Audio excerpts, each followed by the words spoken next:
tentang HAM dalam penanganan pasien dengan perbedaan gender.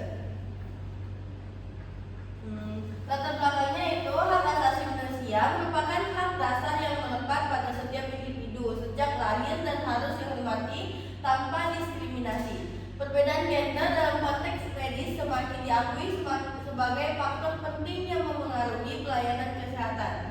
Pasien dapat memiliki identitas gender yang berbeda dari jenis kelamin biologisnya seperti transgender, intersex, atau non-biner. Dalam praktik anestesi, penanganan pasien dengan perbedaan gender memerlukan pendekatan holistik, mencakup aspek biologis atau respon tubuh terhadap obat anestesi, psikologis atau rasa nyaman dan diterima, serta sosial atau penerimaan terhadap identitas pasien. Selanjutnya yaitu penerapan HAM dan sikap penanganan anestesi terhadap pasien dengan perbedaan gender. Dalam konteks pasien dengan identitas gender berbeda, pendekatan yang sensitif terhadap bahasa dan komunikasi sangat penting untuk menciptakan rasa aman dan kepercayaan. Penanganan anestesi harus menjaga kerahasiaan kondisi pasien, terutama yang berkaitan dengan identitas gender atau status hukum. Hambatan yang sering muncul dalam penerapan HAM dan kesetaraan gender antara lain kurangnya pelatihan tenaga kesehatan tentang sensitivitas gender, bias pribadi, serta minimnya kebijakan institusi yang mendukung pelayanan inklusif. Solusinya adalah dengan memperkuat pelatihan etika profesi, meningkatkan kesadaran staf medis terhadap keberagaman gender, dan membentuk sistem laporan pelanggaran HAM dalam di fasilitas kesehatan. Selanjutnya HAM dalam pelayanan kesehatan, yaitu yang pertama ada non-diskriminasi.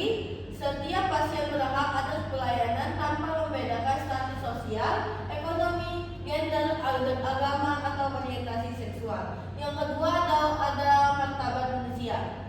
Pelayanan medis harus menghormati nilai-nilai dan keyakinan pribadi pasien. Dan yang ketiga ada kerahasiaan medis.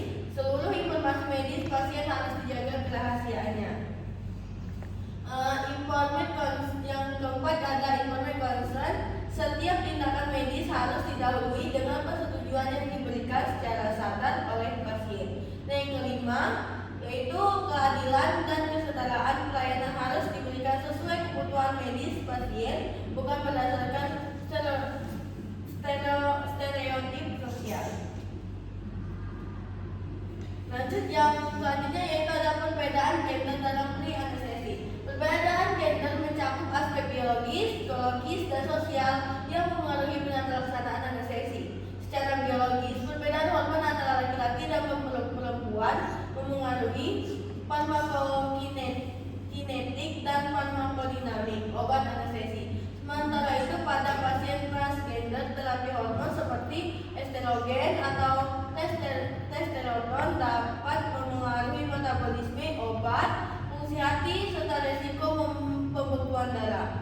Secara psikologis, pasien transgender sering mengalami kecemasan terkait penerimaan identitasnya di lingkungan medis. Ketidakpekaan staf kesehatan terhadap identitas gender dapat menyebabkan tekanan emosional.